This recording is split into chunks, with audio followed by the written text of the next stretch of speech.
webinar. Before I begin, my gratitude to the Malaysian Productivity Center, Mr. Suguma, Director at MPC, of course the moderator for today, Ms. Munisoy. We have had a close relationship with regards to working for the benefit of all employees in Malaysia. By working very closely with the Malaysian Productivity Center, I think a lot of what we do is related because at the end of the day, it is about ensuring that each and every Malaysian employee reaches its full potential. So today I will present a very brief introduction of HRDF, what we do, and what has been mandated to us by the government in terms of upskilling and reskilling. I will then go on to participate in the question and answer session with our moderator for the benefit of our listeners. So if you don't mind, a very brief slide presentation. If I can go on to the first slide, please. Okay. The webinar today is aptly titled Boosting Human Capital Productivity Through Upskilling and Reskilling. Yeah. Okay. Next. The Human Resource Development Fund, more popularly known by that name, is actually legally known as the Pembangunan Sumber Manusia Berhad, which was first established in 1993 through the Human Resources Development Act of 1992. Yeah. Since then, it's been 29 years since our establishment. We have just this year embarked on an exercise to conduct a reorganization, a realignment of our organization, and we will be soon launching a rebranding of HRDF, which will be soon be known as HRDF Corporation. And our new vision has been changed from every Malaysian employee trained to every Malaysian employee trained and employable. We want to make sure that after having been trained, the objective should be that the employee is then employable wherever he may choose to be employed in, either within the country or whether he be a global citizen and is able to contribute wherever he is globally. So we are looking at turning Malaysians into global citizens. HRDF's primary concern is to administer a training fund. This is what our establishment has been about, and this is what we have been mandated for. Companies that come under the ambit of the PSMB 2001 Act have to pay a levy. It is compulsory that they pay a levy of 1% of the total cost of their wages. Previous to 2021, we covered 3 sectors, and the 3 sectors were manufacturing, services, as well as mining and quarry. For the benefit of listeners, there has been an expansion of the Act, which was gazetted 1st March 2021, after which we will be including a number of sectors, which will then mean that all companies under all sectors in Malaysia will have to start paying a levy as long as they have more than 10 employees under their stable. I want to make it clear that when we talk about employees, we're talking about Malaysian employees because this training levy is meant for Malaysian employees. So the new sectors that will be included will be the construction sector, finance and banking, as well as agriculture. This will make up about 6 sectors, and they basically cover all companies currently doing business in Malaysia. The reason for the expansion of the Act was our initial objective of being established, which is to ensure that all employees will have an equal opportunity to access training wherever they may be under whatever sector. For example, the government mandate and agenda is to ensure that Malaysians are multi-skilled, so that they're not only skilled within the area that they work within, the sector that they work, but they are prepared and able to work as and when required under whichever industry they later move on to, or whichever industry has the demand. So this finally it has been something that has been in the making for the last 20 years. And finally, thanks to our current Minister of Human Resource, Dr. Sri M. Saravanan, this has become a reality. We also like to thank the government of Malaysia for believing in us and ensuring that the expansion of the Act was gazetted. And we are well on our journey of ensuring that by 2030, at least 35% of Malaysian workers will be skilled workers. So this is the objective at the moment. It was one of the trusts under the 11th Malaysian Plan. And we hope that with the expansion of the Act, we will be able to meet the objective of reaching a 35% skilled workers by 2013. The next slide. Currently, previous to the expansion of the Act, we currently have 33,300 companies registered and paying a levy to us, out of which 13,238 are from the manufacturing industry, 19,796 are under the services sector, and 266 under the mining and quarrying sector. In total, we cover 2,564,705 workers. With the expansion of the Act, we expect to cover some 200,000 companies in 2 years' time. By 2013, we should be able to cover 200,000 companies. And we expect the number of workers that will enjoy the benefit of this levy will increase from 2.5 million to 6 million workers, or 6 million employees by the end of 2013. This is considered more than a threefold increase in the companies registered, as well as the number of employees covered. We have always stressed that the money, the levy that is collected is not meant for HRDF. We do not touch the levy. The levy is returned in full to the companies for the benefit of all employees. The historical data points to the fact that most of the levy is utilized, or 80% of the levy is utilized within the same year. To date, we have collected some 9.2 billion in levy collection, and we have disbursed some 7.39 billion through grants. Next. Okay. Currently in Malaysia, we have 15.16 million workers. This is from the Department of Statistics Malaysia, DOSM, and this is a statistic until 2020. According to them, the statistic of skills workers in Malaysia for the year 2020, we are not too far away from our target of 35%. At present, 30% of Malaysians are highly skilled, 58.4% of Malaysians are semi-skilled, and 11.5% are still low skilled.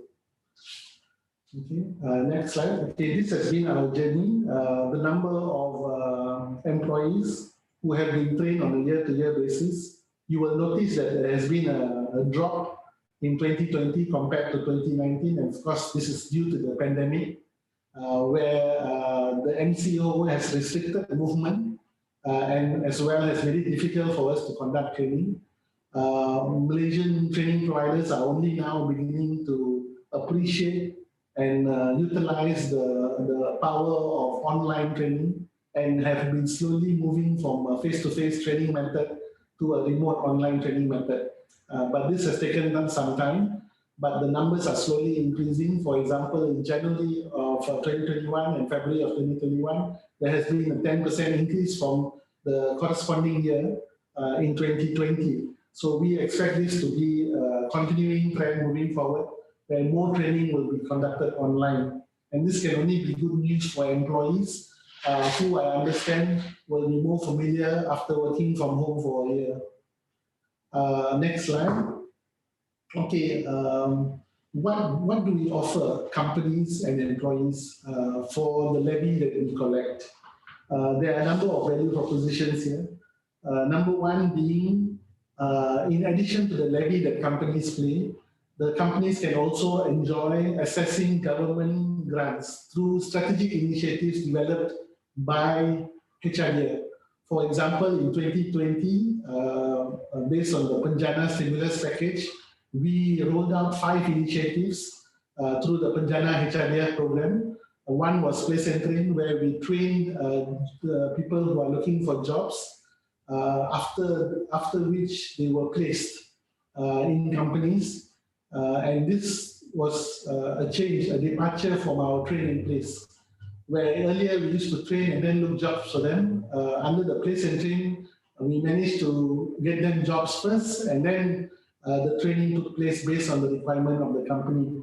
The second initiative was our gig initiative, which was open to all Malaysians who are looking to acquire a new skill so that they may generate income for themselves on their own. We also had an initiative for the B40 community.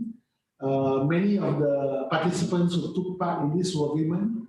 There were a lot of courses which enabled them to be able to work from home or to be able to market their products and services online. We also had an initiative for the SME, where the small, medium industry companies were given grants, government grants, so that they may upskill or reskill their workers, and in some instances, cross-skill their workers so that they were able to adapt and cope with the twin challenges of both the pandemic as well as an economic downturn. From our records, we have received a lot of positive response from SMEs who were able to save the jobs of many of their employees because of this fund that was provided. And finally, we also had an initiative to provide training for companies that were ready to take the next step in terms of adoption of technology. We had a program called Industrial Revolution 4.0, and through this program, a lot of digitalization courses were offered through this initiative. Some of the other value propositions of paying a levy would include a marked increase in growth or productivity for the company based on a levy that is put aside to ensure that all employees are equally given an opportunity to be trained. I will not go through all the propositions, but suffice to say that through the payment of a levy, the government has ensured that employers are responsible for the training of their employees. This is important as the World Bank has produced a report in 2018 where they said for an aspiring country to become a developed country, 5% of operating expenses must be put aside for training. Currently in Malaysia, most companies put aside 2 to 3% for training, and this is still way below the target of the 5% that was set. So we are looking in the years to come to meet the target or the benchmark that has been set by the World Bank as a best practice for a company or a country aspiring to be part of the developed country. Next, we have HRDF has 4 core objectives. We target pre-employment, employment, post-employment, as well as providing a learning ecosystem and landscape. For pre-employment, we work very closely with the HRDF Placement Center, which has been recently set up. Through the HRDF Placement Center, we expect to provide placement and jobs to 50,000 Malaysians in 2021 alone. So we are looking at providing the skills necessary to close the gap for a person who's looking for a job and may not have the necessary skills to secure that position. So through our various initiatives and working with the HRDF Placement Center, we will be looking to secure 50,000 jobs for Malaysia. The second pillar is, of course, employment. We want to ensure that those employees who are currently employed remain employed by ensuring that the company is able to retain their services. This can only be done if the employees have the necessary skills to adapt and to be able to help the company in their time of need. The third pillar is post-employment. We want to make sure that those who are no longer actively working within company in an industry, they are able to generate income so that there is continuous income. So they may not be full-time workers, but they still can generate an income by being an entrepreneur, and we provide the necessary skills.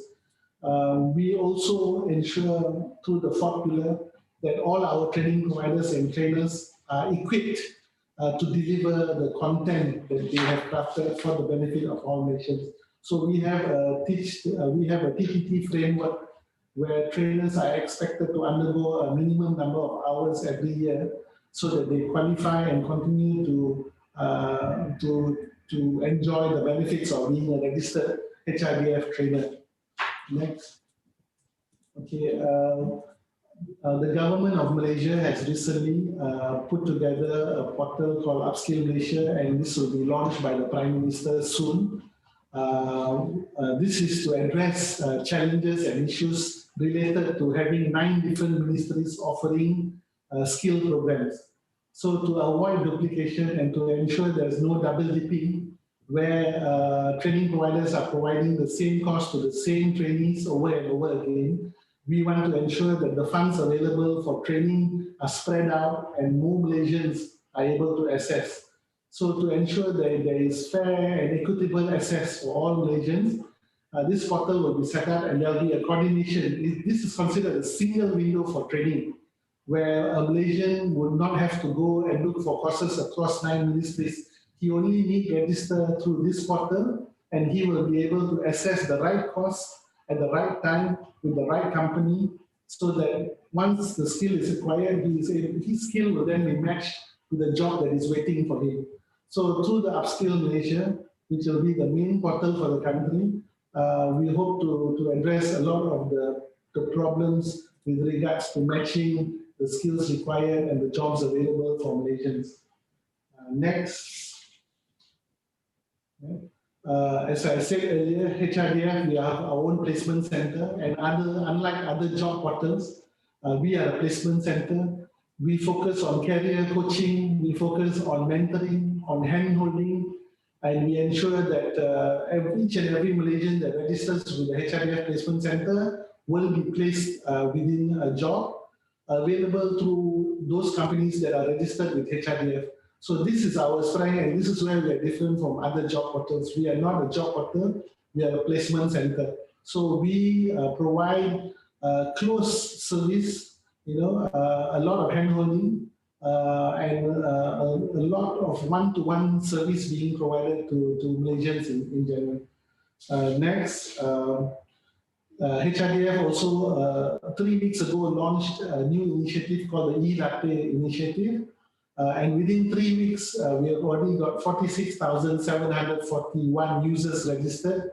This is a free learning portal for all Malaysians. And the reason we did this is because we want Malaysians to adopt a continuous learning culture.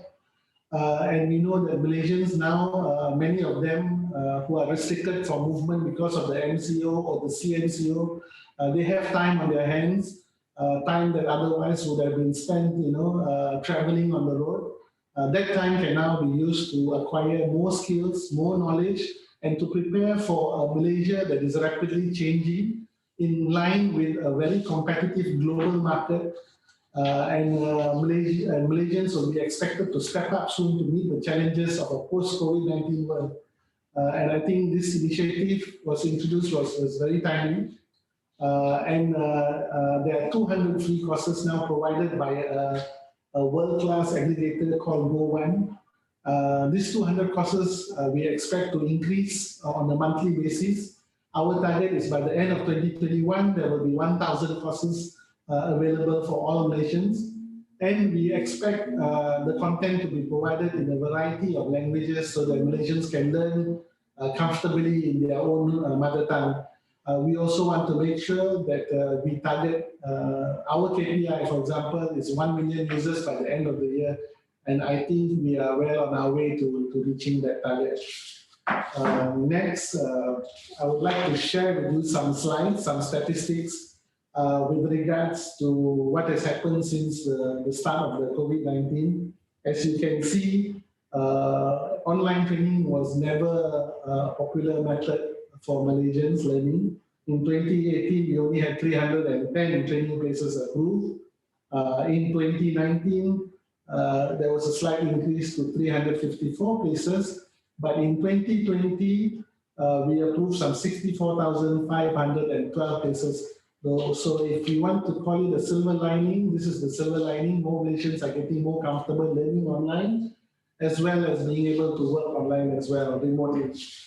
Next, moving forward, yeah, all our programs that are crafted by HRDF for the benefit of nations are based on research and based on factual data. We work very closely with the World Bank as well as the International Labour Organization. Internally, we have got many partners through our National Human Resource Center, which is our own premier think tank. We work with various organizations like the local universities, UKM, UPM, UM. We are also working with Academic Science Malaysia. We have collaborations with MIHRM, and this to ensure that the programs we craft are able to meet the objectives set by government. For example, we realized that there is merit in expanding the PSME Act of 2001 to cover more companies because previously research by the World Bank has proven that those companies that pay a levy see a marked increase in the percentage of training that is conducted for their employees. For example, 24% more likely to conduct training if they pay a levy, and 19% increase in workers trained by companies that are registered under HRDF. And this will definitely impact productivity, as can be seen. Companies that are registered with HRDF have a 3% increase in productivity for every one additional person trained. And there are 25% increase of those who have been trained by HRDF who are able to get a job because they have moved from being an unskilled to a skilled worker. Okay, these are some of the points I'd like to make before going into Q&A on the topic today that we have. I've already presented what HRDF can provide for Malaysians in general, and hopefully based on that, there will be some questions that I can take now. All right, thank you, Mr. Arif Farhan. Okay, so we have one attendee named Pung Yi raise hand to raise a questions. Pung Yi?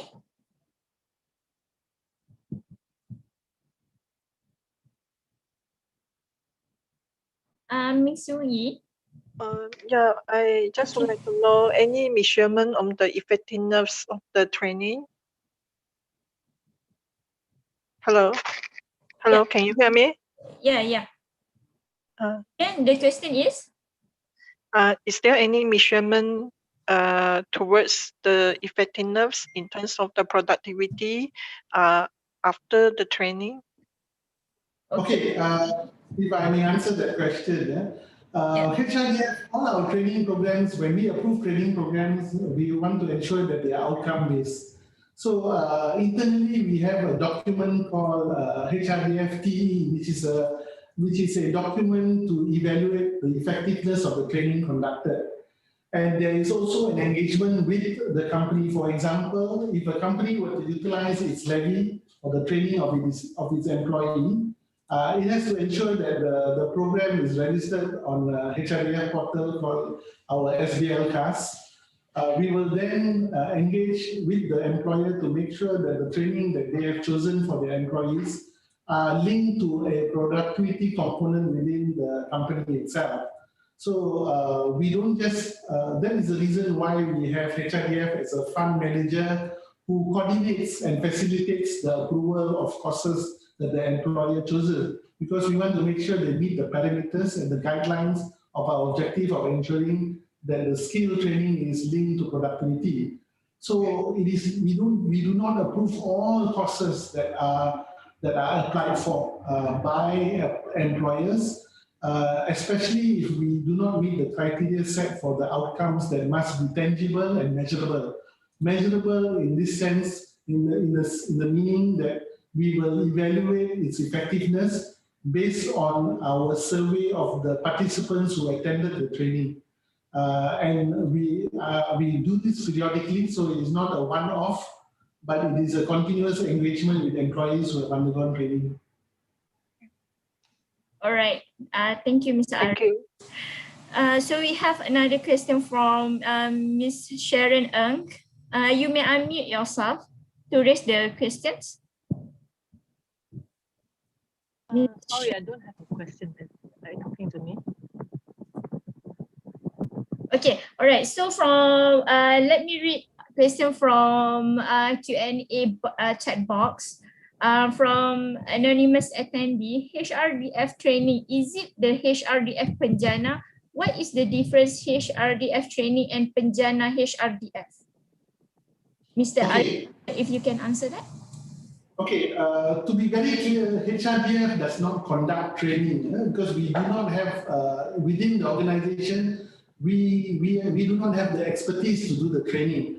But the training is done by training providers who are registered with HRDF. The difference between the Penjana HRDF and training provided by the use of the levy grant is that the HRDF Penjana is considered a government grant. So it is contribution by government targeting certain segments of our citizens who require training so that they may be either employable, employed, or they are able to generate income for themselves. So the funding for this comes from government and they are conducted by training providers who are registered with HRDF. Whereas our core business for the HRDF has been always to facilitate the utilization of the levy by companies. Now, this money belongs to the company themselves. So the company can conduct training based on the amount of levy they have. If they have 50,000 for the year, they have to limit their training within the 50,000.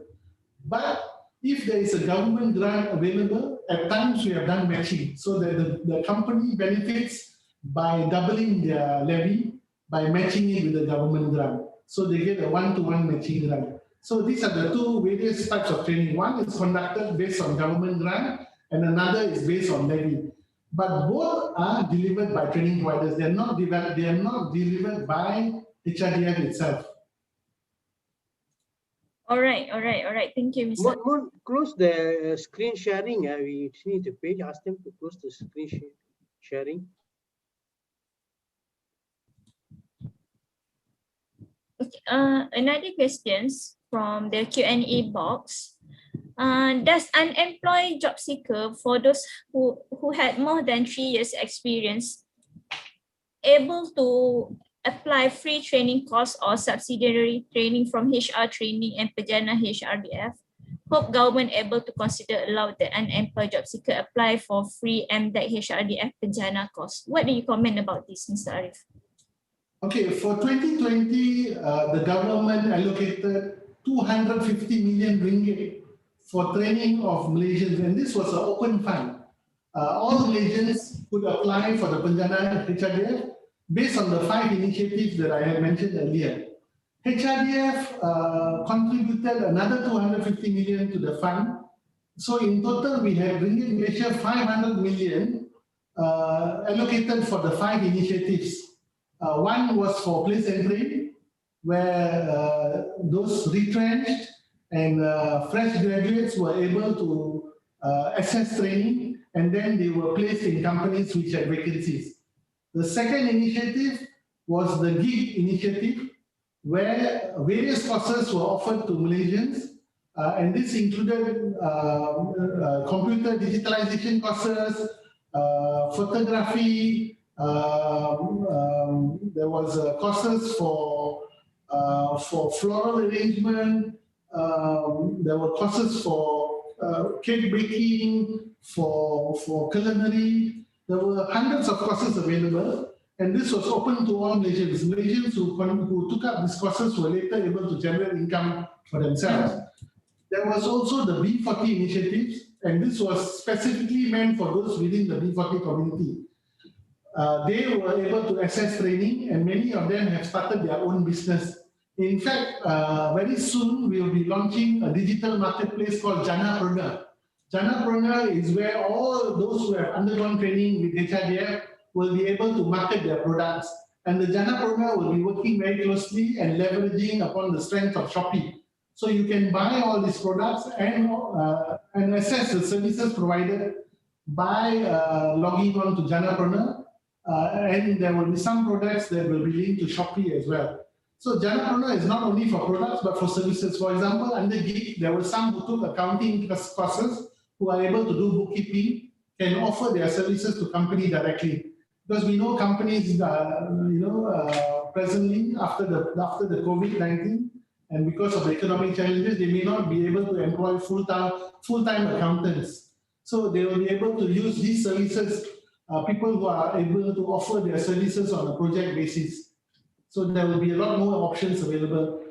We also had courses, government grants provided for SMEs as well as IRF, where these courses were chosen by the employers themselves for the benefit of their employees. Thank you. Mr. Arif Farhan, here are some questions. During this pandemic of COVID-19, some employers are affected with the pandemic, for example, tourism industry. Hence, how can employers able to enhance their economic growth through upskilling and reskilling? Well, there are many companies who are struggling to stay afloat.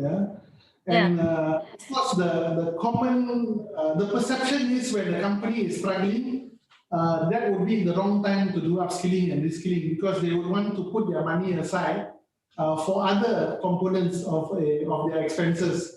But this would be a wrong approach to take, because it is often misconceived that during tough times, employees need to do what they have to do by utilizing their current skills and not thinking about how to expand their skill set. This is not true. We have learned this from the COVID-19, the crisis that took place in 2020, as its effects has been extremely uneven across different industries and functions. As you just mentioned, the hospitality industry has probably suffered more than any other industry. We have seen the major changes that the COVID-19 pandemic has brought upon the economic landscape, and with it, the demand for new approaches to mobilizing the existing talent base. Supply chains and business models have experienced disruptions and have forced hundreds of thousands of workers into being laid off. The Department of Statistics of Malaysia quotes a figure of more than 550,000 Malaysians who have been laid off over the last 1 year, or transferred into positions unfamiliar, or forced to take unpaid vacation time.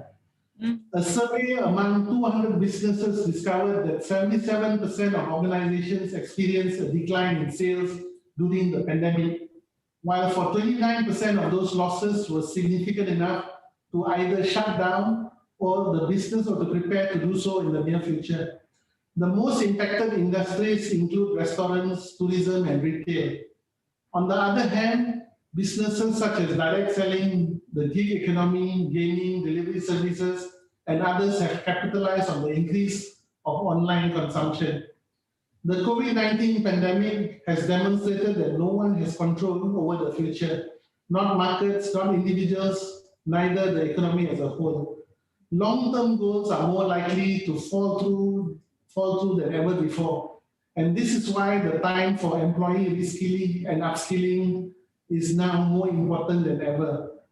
Plenty of industries cannot afford to hire a new workforce or even retain their existing talent. Therefore, it would make sense to retrain employees to take much needed positions. We also know that the government has focused on ensuring that more Malaysians are able to take over jobs that were once done by foreigners. We have learned from the COVID-19 that there have been different segments of society more vulnerable because of the working conditions that they have subjected to the COVID-19 pandemic. Now, performance enablement is a crucial tool for employee upskilling and reskilling during the COVID-19 pandemic. Considering the remote nature of workplace communication and management, it facilitates the development of a workforce that is agile and adaptable to the shifting industry needs. Performance enablement is not a one-size-fits-all solution. Since it is backed by artificial intelligence algorithms, the system analyzes performance data in real time and learns more about the employee as they progress within the platform. This results in the improvement of knowledge and skills and directly affects the individual's personal goals and the company's KPI. Therefore, distributed workforce training and performance enablement provides an opportunity for companies to maximize employee potential and allow workers to keep their jobs by expanding their skills to different areas. With just-in-time learning, employees receive information on demand from their home offices where they can build on their existing skill sets or acquire new capabilities through personalized learning. Now, how does a company or an employee upskill and reskill amid the pandemic? Number one, there must be proper and good gathering of data. A good start would be to leverage on people analytics because it will allow you to design and implement more strategic talent decisions. Align the data with your business questions and focus on people and business metrics instead of navigating your initiatives blindly. Number two, encourage knowledge sharing. Empower collaborative work at all levels of the workforce. Transitioning existing employees into new positions is more cost-effective than hiring new employees. Thirdly, implement a performance enablement solution. Performance enablement technologies allow companies to build a resilient and adaptable workforce by connecting performance data to the personalized learning experience. While performance-enabled solutions are not pandemic-specific, the need for employee reskilling and upskilling has become more urgent to ensure the success of companies for the future of the company itself and their employees amid the health and economic crisis. So these are just some of the solutions that we are engaging with our employers and trying to get them to understand the need of providing for their employees to be enabled to adapt for a future that is going to be very uncertain. All right. Mr. Arif, another question from Gobinathan, Mr. Gobinathan. There are two questions from him. We have online classes going on daily basis for 2 hours and it's free for everyone. Will HRDF recognize this? And the second question will be, are we expecting Penjana 2.0? If you can answer that first. Yeah. Okay, with regards to your first question, we do have online training. More of our training providers are engaged, encouraged to provide online training. Penjana HRDF itself, through the introduction of the e-latte, which was free, but not considered a training.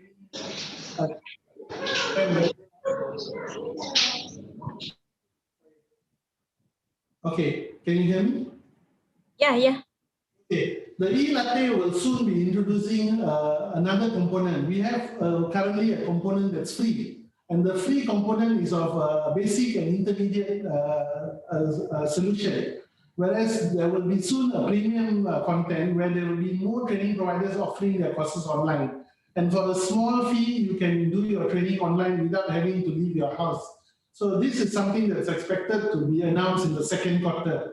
So as you can see, we are moving towards a system where more and more of our training delivery will be delivered online, both providing local as well as international content. So this will soon be a reality in Malaysia because it is already a reality in many countries all over the world. And it is time that Malaysia caught up with the best of those who are already doing their learning and training online. As with regards to your second question, yes, there is already in the pipeline for Penjana 2.0 because in the last budget announced by the Prime Minister Tan Sri Muhyiddin Yassin, there has been an allocation of 100 million put aside for HRDF. But in total, there is 1 billion put aside for training to be conducted through various ministries. The 9 ministries will be given 1 billion ringgit Malaysia, out of which 100 million has been allocated to HRDF.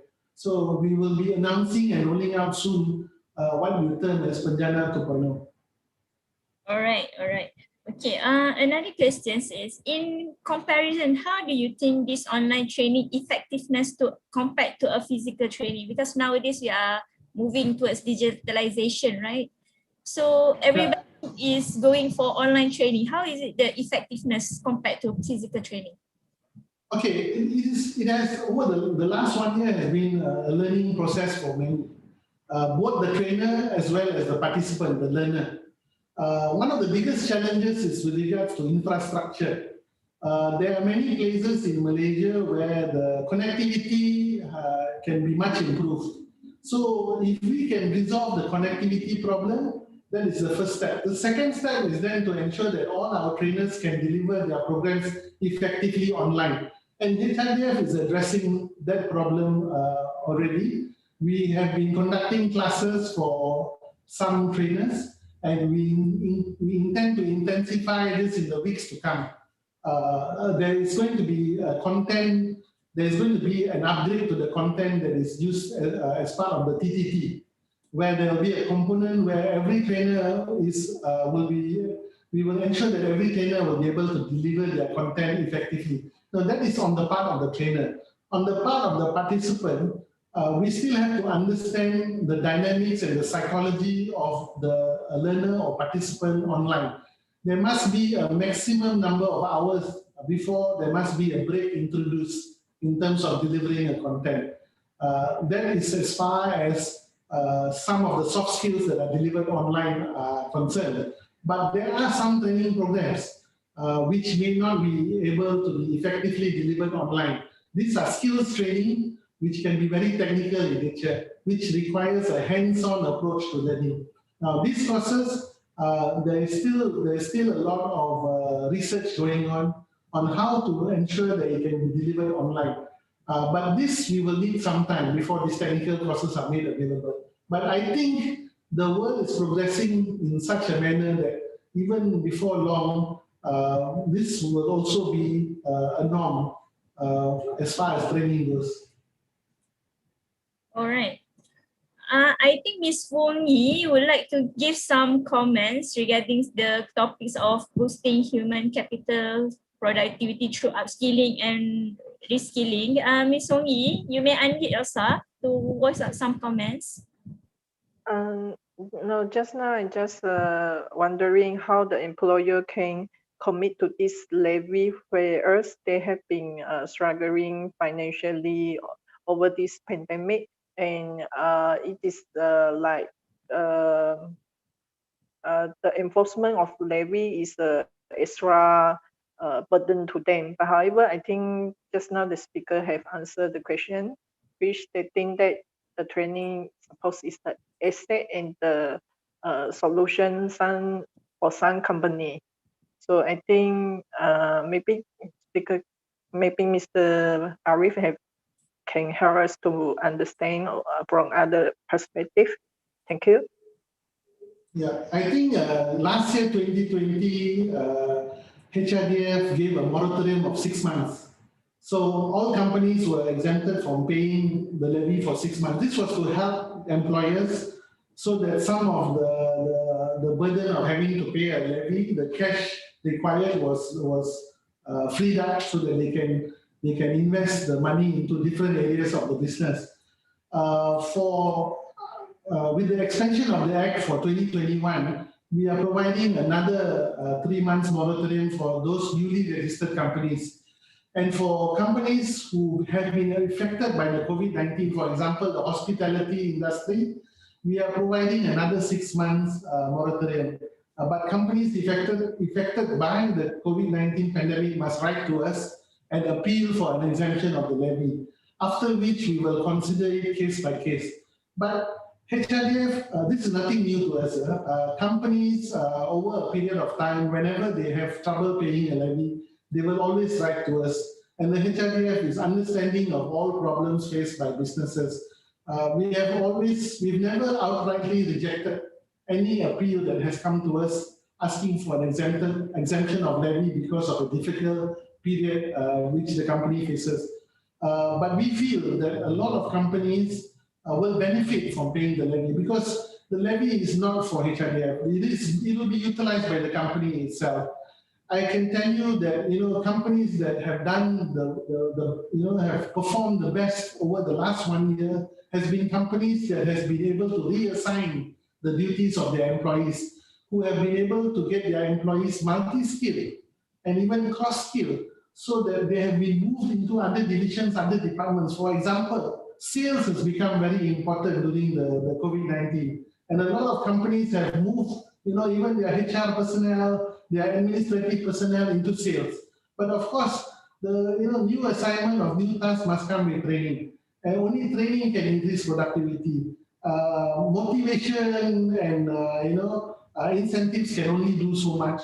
But the employee, for him to be productive, he must be equipped with the necessary skills and the tools.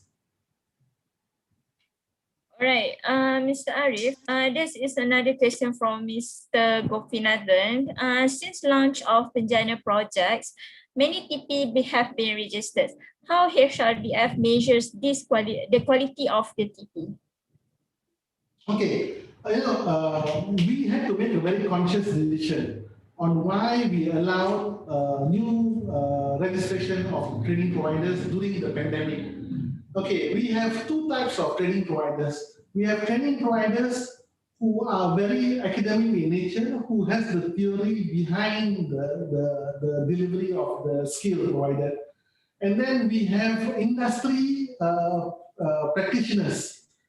During the 2020 pandemic, a lot of companies who were not able to go out because they were infected companies under the infected industries, a lot of them were able to conduct training for the very particular skills that they use in their industry.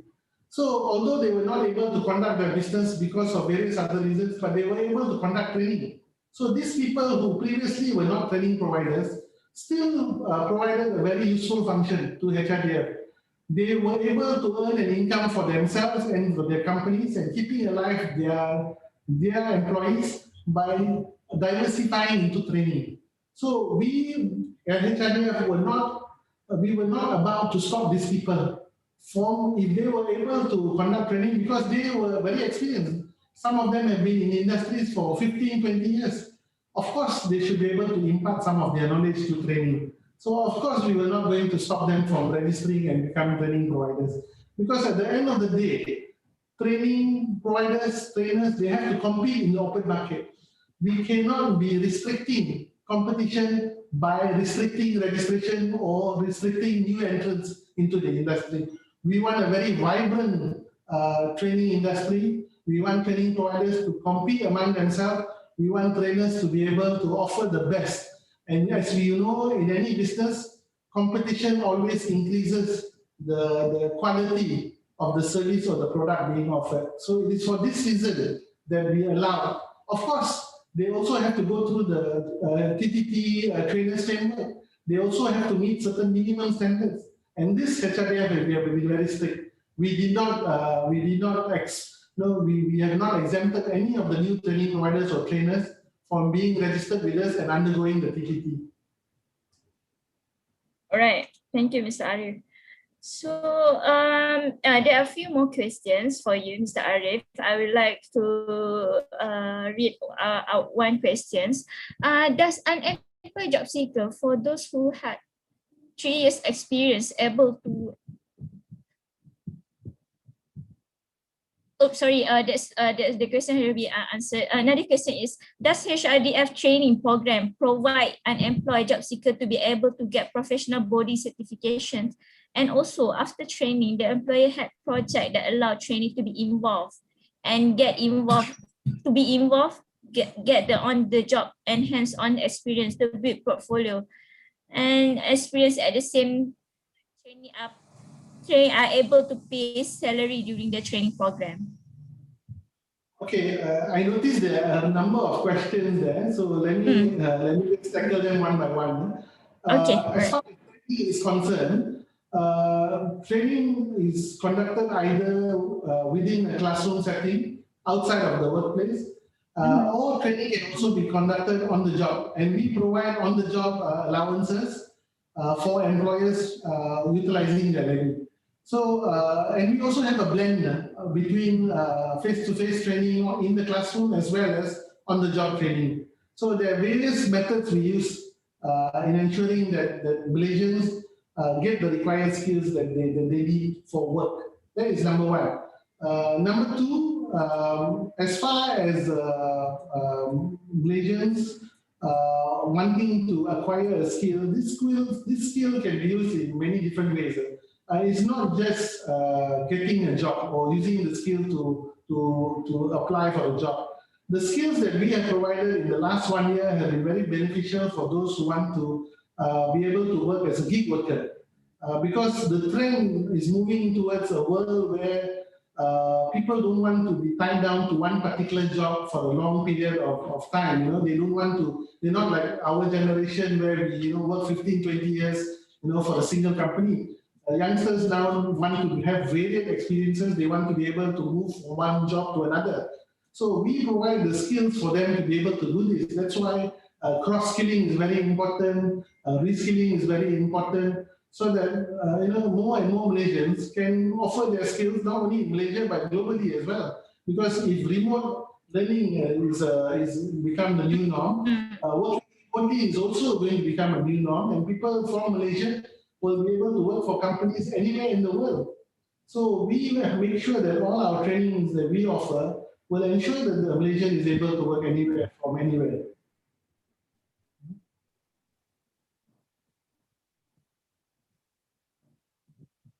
All right. So another question will be of upskilling and reskilling that employer can invest to boost human capital productivity in the context of now. Maybe pandemic will be over around next year or maybe the end of the year. So what type of upskilling and reskilling that employers can invest to their staff? Okay, I think why upskilling and reskilling is important is this: companies to remain competitive in the current economy must be able to plan forward. Companies cannot plan for training for just the year ahead or 2 years ahead. They must plan for their employees to be able to contribute for the years to come. As you know, digitalization is going to become very important. The MITI, has a program called Rise Forward, where they set aside funding to ensure that companies are able to adopt the latest technology. And of course, MITI is working together with HRDF to provide the training so that the software and the human capital correlates with the adoption of technology by companies. So companies must prepare for the future by identifying jobs that will soon be replaced by digitalization. They must ensure that their employees do not become redundant.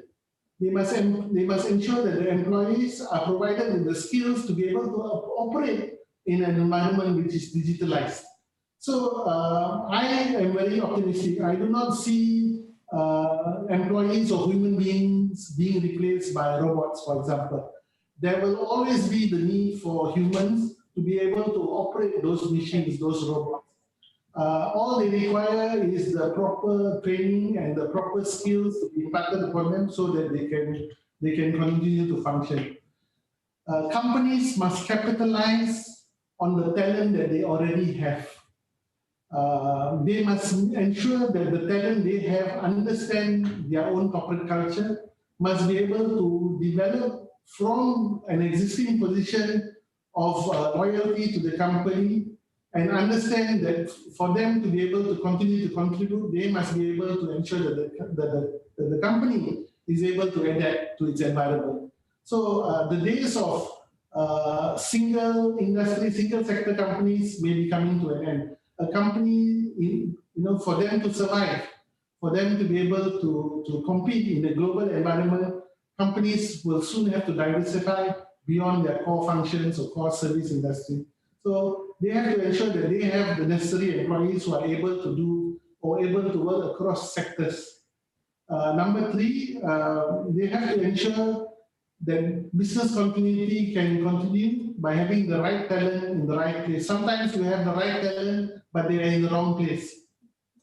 And this is because there is no matching of the talent with the job that has been assigned to the person.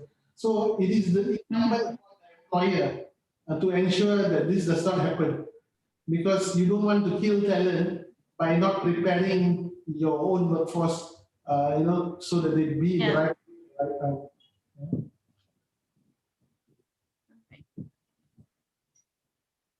All right. Another questions. Does the unemployed able to apply and choose the upskill and reskill program that they are passionate and keen, but did not have the for example, in this question asking about graphic design, animation, IT, digital, AI background, or experience where allow unemployed to switch to a new career or industry? I would encourage Malaysians.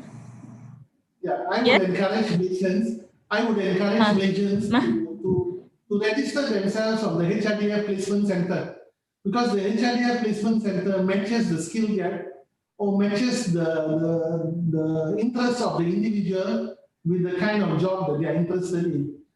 Through the HRDF placement center, they will be able to see a pathway that has been created for them based on their interest. Has its own analytics platform that will ensure that the person's academic background, the person's work background, as well as the person's current interests are taken into account before mapping for the future the individual's pathway in a particular career. So I would encourage Malaysians who are still looking for a job, you can either register on the HRDF Placement Center, or soon you'll be able to register directly with Upskilling Malaysia, which will access all the courses available over the 9 ministries that are doing training.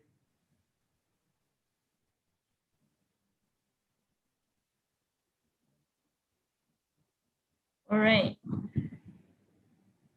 Okay, another questions in the Q&A to share, and if yes, how? How does the practitioner have access to HRDF to get themselves noticed? Sorry, can you repeat the question, please?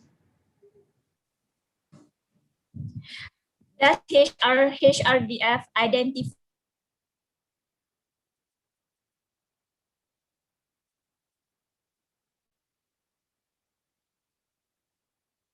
Oops.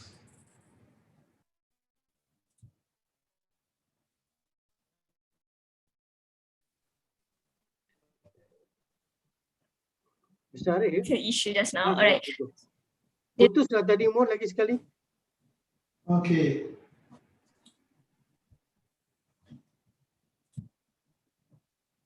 All right. The question just now is,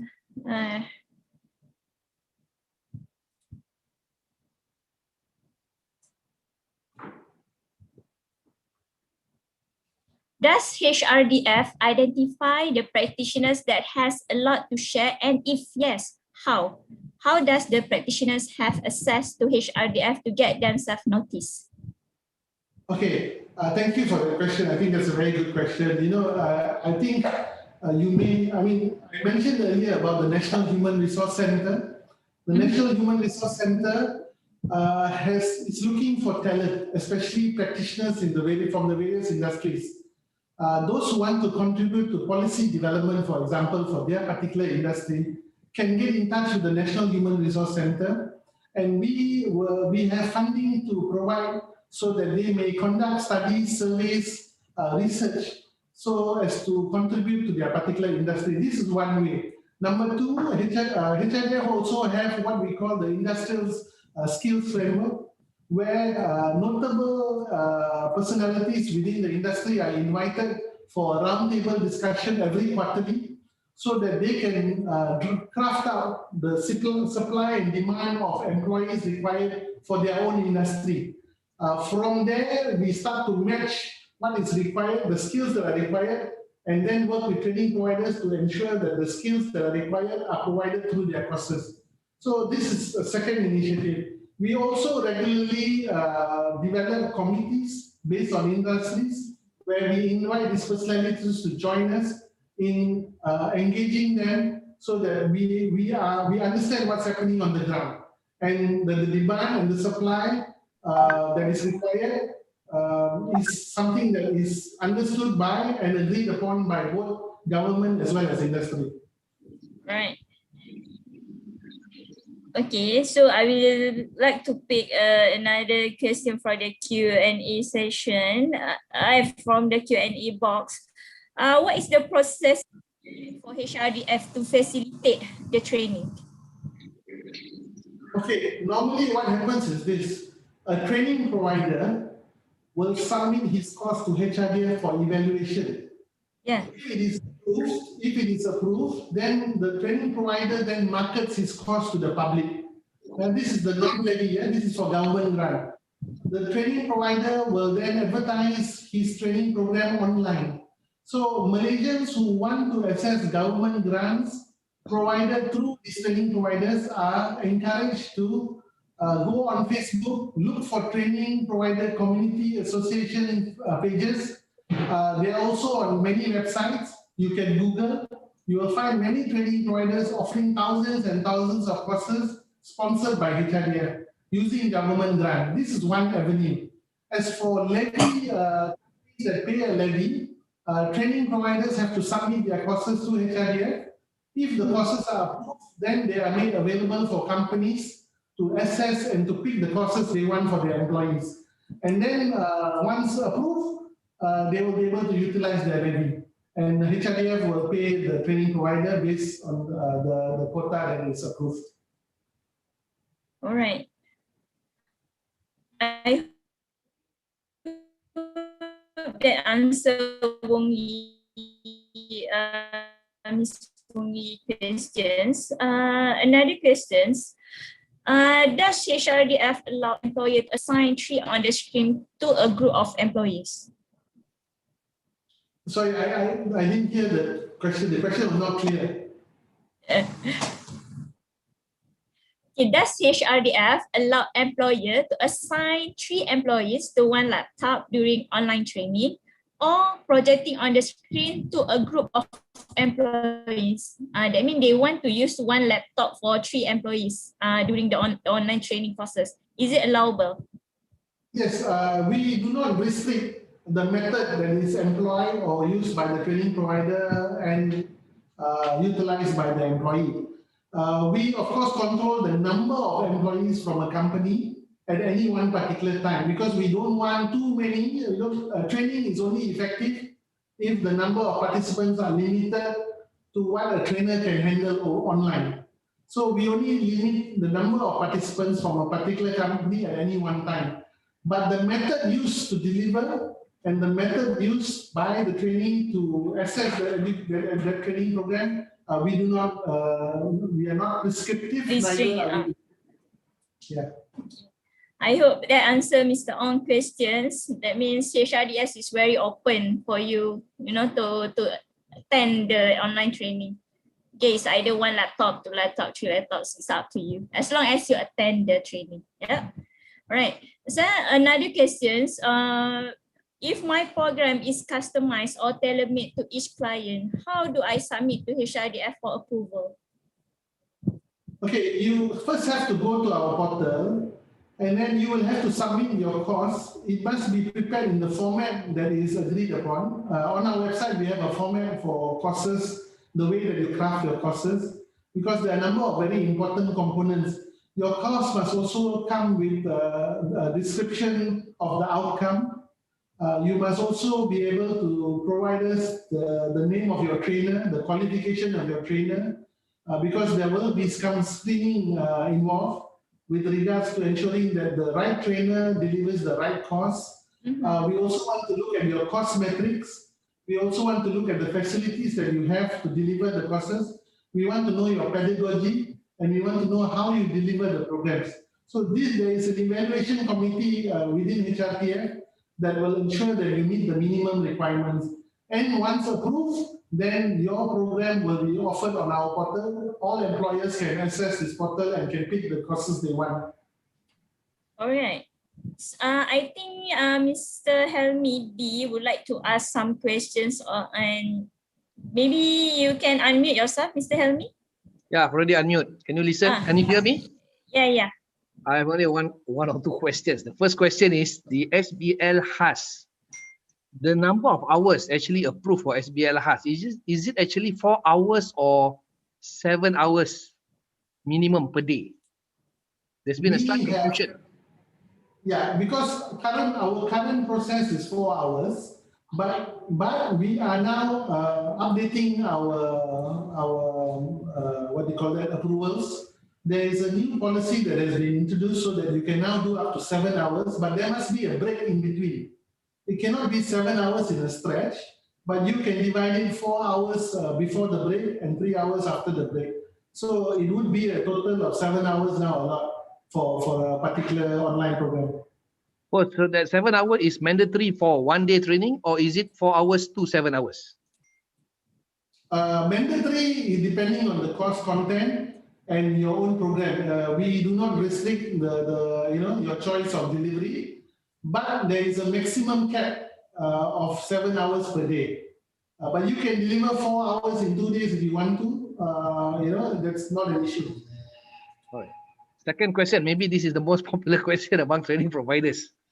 The 4% service charge. Any comment about that, Mr. Arif? Yeah, we've had a lot of engagement with a lot of training provider associations. In fact, we have a committee made up of 9 training provider associations representing some 10,000 trainers. And of course, as you rightly mentioned, this is a very popular topic. Many asking why 4% and why now? Okay, we told them, okay, there are a number of reasons for this. Number one, HRDF is not a government agency. We are not government servants. We are a business. We have to ensure that we have a model that is sustainable. So for us to be able to deliver to our stakeholders, our employers, training providers, trainers, employees, we have to ensure that we have the funds necessary to be able to deliver the quality of service that we want to ensure that we can be proud of and training providers can be happy with. Over the last 1 year, 2020, for example, we rolled out the 500 million Penjana grant to training providers. All 500 million went to training providers. HRDF had to hire new staff. We had 50 new personnel we had to hire. We spent a total of 20 million to roll out the Penjana HRDF. And this we did as part of our national service for the government because government did not provide a single cent for us to deliver this program. And moving forward, we expect a lot of other government grants that HRDF will be expected to deliver as well for the benefit of training providers, trainers, and Malaysians.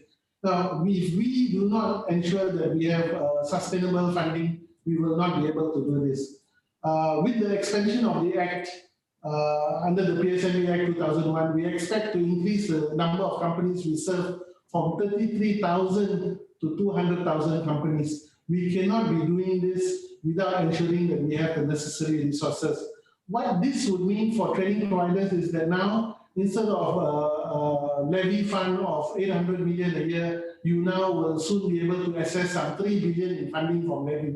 So training providers will be able to enjoy this increase in levy that is collected from employers. And to add finally to your question, training providers only pay the 4% after they get approval. Meaning that this is amount they pay once they have received funding. And to placate training providers and trainers, after a 10-year lapse, we have not increased the allowable metrics, cost metrics in the last 10 years. This year, based on feedback from the training providers, we have finally agreed to review the allowable cost metrics, and we are looking at an increase of allowable cost metrics from 5 to 7%. So at the end of the day, the training provider still probably makes more than he used to make, even after having paid the 4% service fee. Thank you, Mr. Arif. As long as the consideration for our cash flow is there, I think it will be a positive thing from your side or HRDF side. Thank you very much. Thank you. Right. I think we just get one more questions, and maybe after that, Mr. Arif can conclude on the upskilling and reskilling, which can, boosting human capital productivity. So another one last questions will be: does the freelancer able to apply as training provider with HRDF training to provide language teaching like English, Mandarin, or Japanese? Sorry, I only heard partly. The line is quite bad.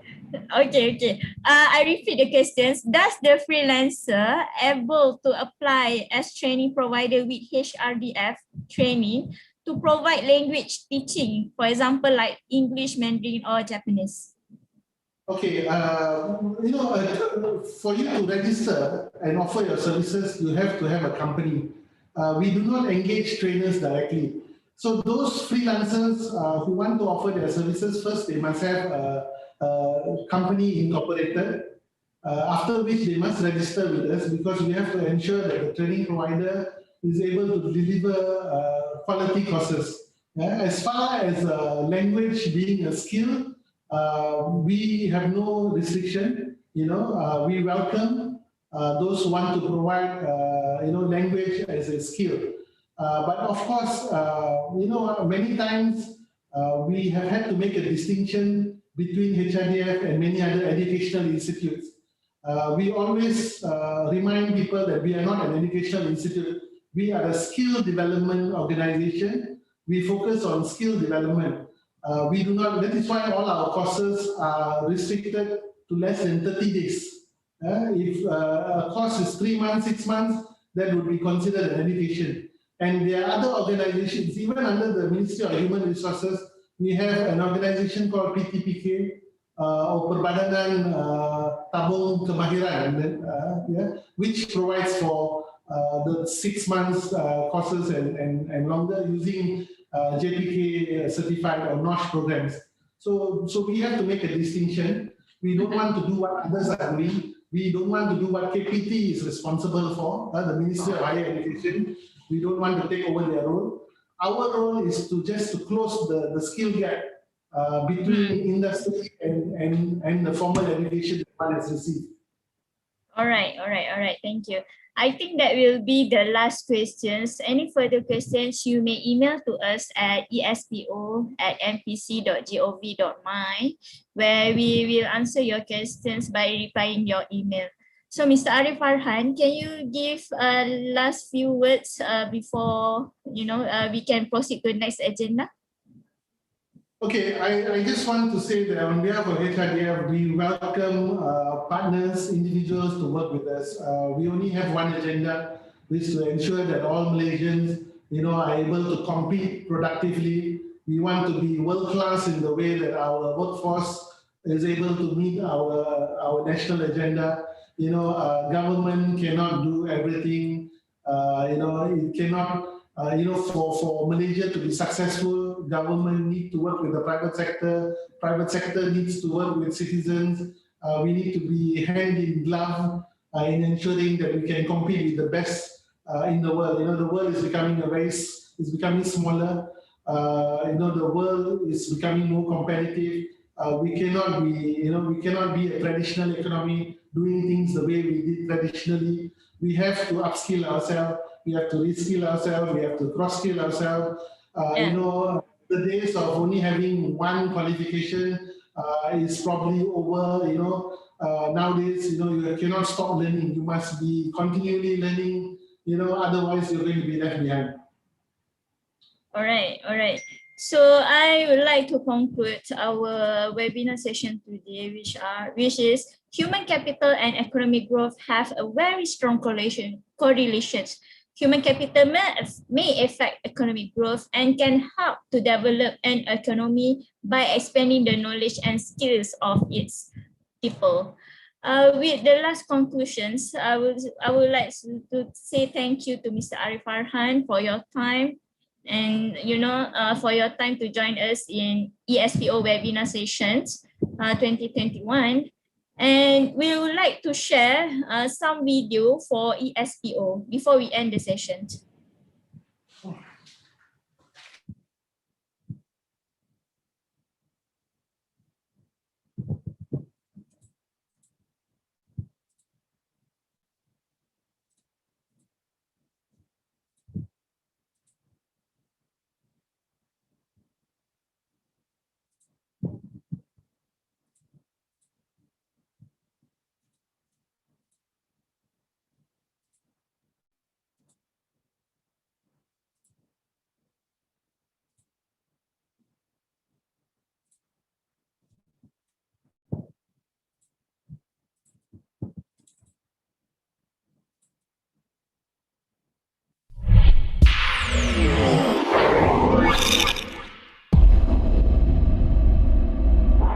Realizing Malaysia's Shared Prosperity Vision 2030.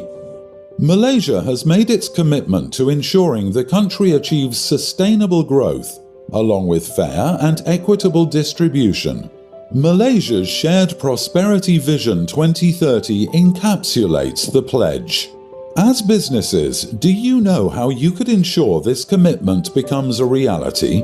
Well, there are two key factors. Would you like to know about them? The World Bank and OECD have proved that productivity is the answer to economic growth. Your employees are a crucial asset to your business productivity improvement. You have to equip them with the necessary skills and competencies to produce better products and services for your business. Next, how could you make sure the growth is sustainable? The answer is you need to share the additional incomes or your profit resulted from productivity improvement with your employees. Such sharing will motivate them to improve their productivity and increase their loyalty to the organization. Shared Prosperity Organization is an organization that practices rewarding or sharing with their employees wealth creation from productivity. All successful companies are shared prosperity organizations. How about your organization? You could check whether your organization is a shared prosperity organization by performing a self-assessment at https://mpc.gov.my/ESPO. This message is brought to you by the Malaysia Productivity Corporation. The only true and sustainable prosperity is shared prosperity. Joseph E. Stiglitz.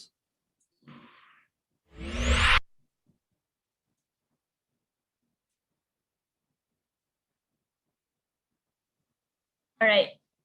For that, we would like to thank you. We are from PLW's unit. We would like to thank you for all attendees who attend our webinar series for today. Please do not forget, we have another series of webinar next week at the same time, 3 p.m. Thank you. See you.